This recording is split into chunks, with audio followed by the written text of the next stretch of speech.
Okay, class 12th biology. Okay. Today we discuss about the silent feature of DNA. ठीक है बेटा, क्या discuss करेंगे? Silent feature of DNA. Okay, तो DNA क्या है? एंटी पैरेलल स्ट्रैंड होते हैं. दो स्ट्रैंड हैं जो एक दूसरे के बिल्कुल एंटी पैरेलल है. There are two anti parallel strand in DNA. Okay, they have the different direction. Direction means one have the 5 end to 3rd end, and same DNA other anti-parallel strand have the direction 3 to 5 end. Okay. Now we have to understand that why it is the 5 end and why it is 3rd end. ये तीसरा and क्या होता है या पांचवा and क्या है? Okay, fifth and क्यों होता है या थर्ड एंड क्या है? दूसरी बात समझ लीजिए, these are the anti parallel. कैसे हैं आपकी? एंटी पैरेलल है. ओके, एक ही डीएनए में एक स्ट्रैंड आपका 5 to 3 डायरेक्शन में है, तो दूसरा स्ट्रैंड आपका 3 to 5 डायरेक्शन में. ओके, इस स्ट्रैंड को समझने के लिए समझिए, ये है न्यूक्लियोटाइड. क्या है आपका? ये न्यूक्लियोटाइड. इसमें न्यूक्लियोटाइड में आपके हो जाते हैं पेंटोज शुगर. क्या है आपका? ये पेंटोज शुगर. ठीक है, पेंटोज शुगर. और पेंटोज शुगर का कौन सा कार्बन एटम फ्री है? फिफ्थ. ठीक है, फिफ्थ कार्बन एटम फ्री होता है. Then make the 5 end of DNA strand. क्या बनेगा? वो डीएनए स्ट्रैंड का 5 एंड बनाएगा. इसकी वजह से पेंटोज शुगर जो आपकी डीऑक्सी शुगर है, डीऑक्सी राइबोज शुगर है आपका. ओके, उस शुगर का फिफ्थ कार्बन एटम फ्री है, तो वो डीएनए के डबल स्टैंडर्ड डीएनए का 5 एंड बनाता है. ठीक है, क्या बनाएगा? 5 एंड. ओके, बात समझ में आ रही है आपकी? ठीक है, तो ये पेंटोज शुगर जो है आपका, क्या है आपका? ये पेंटोज शुगर. ओके, इसका 5 एंड क्या बनाएगा? आपका पांचवा कार्बन बनाता है, फिफ्थ एंड. ओके, चलिए, उसी में आपका ये नाइट्रोजन बेस लगा है. हमेशा नाइट्रोजन बेस किससे जुड़ता है? पेंटोज शुगर के फर्स्ट कार्बन एटम से. ओके, सारी चीजें समझ लीजिएगा. इसलिए फर्स्ट कार्बन एटम जुड़ता है. ये है आपका एडेनाइन. क्या है आपका? एडेनाइन. कंपेरिजन किस जुड़ेगा? पेंटी पैरेलल में थायमिडीन से विद द 2 हाइड्रोजन बॉन्ड. ये फीचर्स में आगे आएगा. Okay, in DNA structure second feature की बात कर लेते हैं आप. ठीक है, इन डीएनए स्ट्रक्चर एडेनिन, ठीक है, bonded with thymidine by 2 hydrogen bond. ये क्या है आपके? 2 हाइड्रोजन बॉन्ड है. These are the hydrogen bond. समझ लीजिए, आपके कार्य परीक्षा के लिए रूल है, एग्जाम में कार्य इंपॉर्टेंट रखते हैं. ये हाइड्रोजन बॉन्ड है, तो एक स्ट्रैंड का एडेनाइन डीएनए में दूसरे स्ट्रैंड डीएनए के दूसरे स्ट्रैंड में थायमिडीन से जुड़ता है विद 2 हाइड्रोजन बॉन्ड. कौन से होते हैं आपके? 2 हाइड्रोजन बॉन्ड. इधर होगा आपका ए, तो ये क्या हो जाएगा आपका? टी होगा, तो हो गया आपका ए. ठीक है, लीजिए आप. नेक्स्ट में अगर एक स्ट्रैंड पर आपका टी है, तो डबल बॉन्ड से क्या जुड़ेगा आपका? एडेनाइन. ठीक है, तो इसमें लिखा हुआ है आपका एडेनाइन. लिखेंगे आप जो है adenine bonded with the thymidine by 2 hydrogen bond to another strand. Okay, एक स्ट्रैंड पर आपका A है, दूसरे स्ट्रैंड पर क्या जाएगा? T. ओके, और T है तो क्या हो जाएगा आपका? A. ओके बेटा, तो इस तरह से हो जाता है आपका. नेक्स्ट है आपका, अब देखिए थर्ड एंड को समझ लीजिए. क्या है आपका? ये थर्ड एंड. इस पेंटोज, ये भी आपका पेंटोज शुगर है, शुगर बॉडी है. This is the pentose sugar. Okay, ये क्या है आपका? Pentose sugar. तो पेंटोज शुगर में ये जो आपका उल्टा साइड बना हुआ है, अपोजिट इसका रिवर्ट है, उल्टा है, इसमें थर्ड एंड शो करेगा. क्या करेगा? थर्ड एंड, क्योंकि इसकी पेंटोज शुगर का तीसरा कार्बन एटम फ्री है. कौन सा फ्री है? Third carbon atom. अगर पेंटोज का थर्ड कार्बन एटम फ्री है, तो डीएनए में कौन सा बनाएगा? वो थर्ड एंड बनाएगा. ओके, तो यहाँ थर्ड एंड लिखा है क्योंकि इसके एंटी पैरेलल है. 5 होगा तो थर्ड होगा, ध्यान रखना हमेशा. ओके, बहुत काम आएगा अगर आपकी जो बायोटेक्नोलॉजी रिड्यूस तो हुई नहीं है. बायोटेक्नोलॉजी के दोनों चैप्टर है, क्योंकि वो लेटेस्ट टेक्नोलॉजी है, उनका जो इवोल्यूशन है उसमें थोड़ा रिड्यूस कर दिया है। ओके, कुछ चैप्टर हटा दिए, लेकिन बायोटेक नहीं हटाया, तो बायोटेक फिर से काम आएगा। अगर आप मॉलिक्यूलर इनहेरिटेंस को नहीं समझ रहे हैं या ये समझने में कठिनाई है, तो समझ लीजिए अगले जो 2 चैप्टर हैं आपके बायोटेक्नोलॉजी वाले, 10 नंबर के 2 चैप्टर होते हैं, ठीक है, वो हटे नहीं है, बिल्कुल आएंगे पूरे, तो वो भी समझने में दिक्कत होगी, इसलिए इसको मॉलिक्यूलर को समझ लीजिए, आगे बहुत काम आएंगे आपके। ओके, तो इस तरह से आपका ये थर्ड एंड बनेगा, क्योंकि इसका 3 एंड 3 है।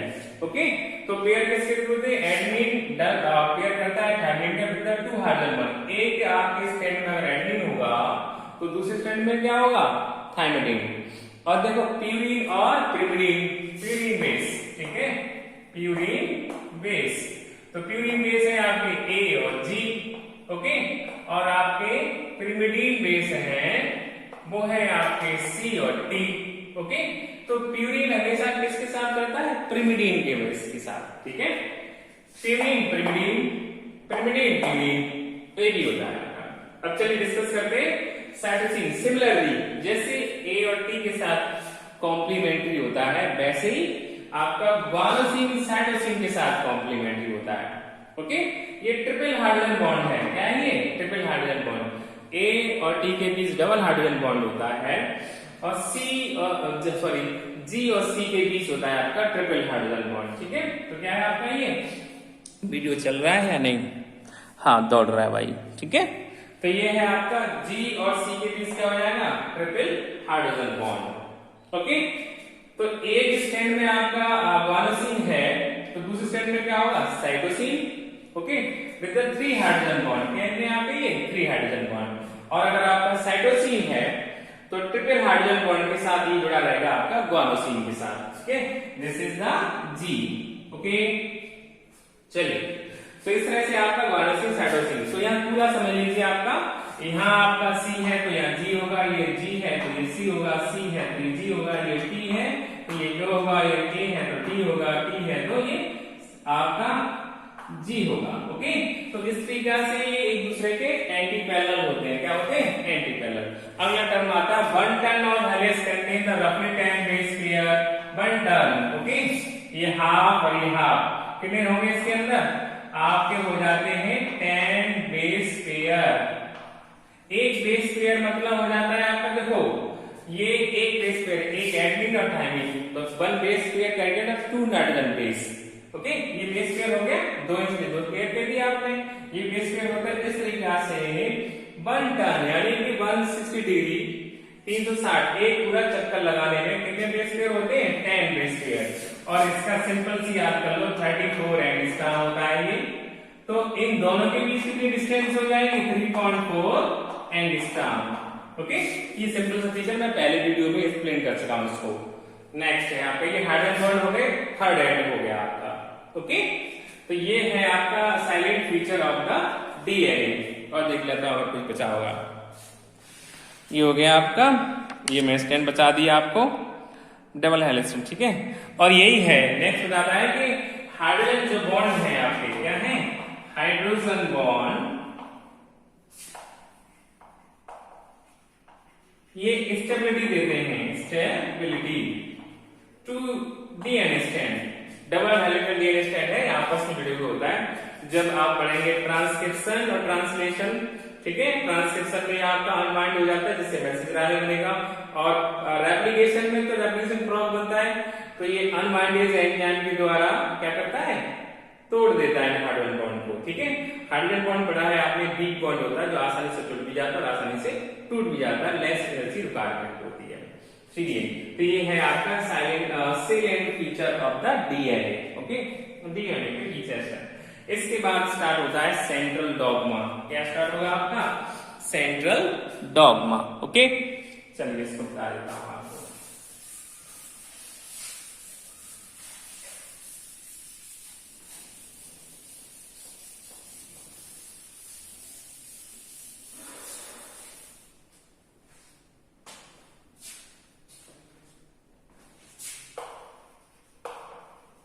Central dogma. Okay, Francis Crick ने दिया था आपका ये सेंट्रल डॉगमा। ओके, तो सेंट्रल डॉगमा क्या होता है? डीएनए से डीएनए बनता है। क्या बनेगा? डीएनए से डीएनए। अच्छा सा बनाओ सर्किल ताकि अच्छा लगे। इसको क्या कहते हैं? रेप्लिकेशन।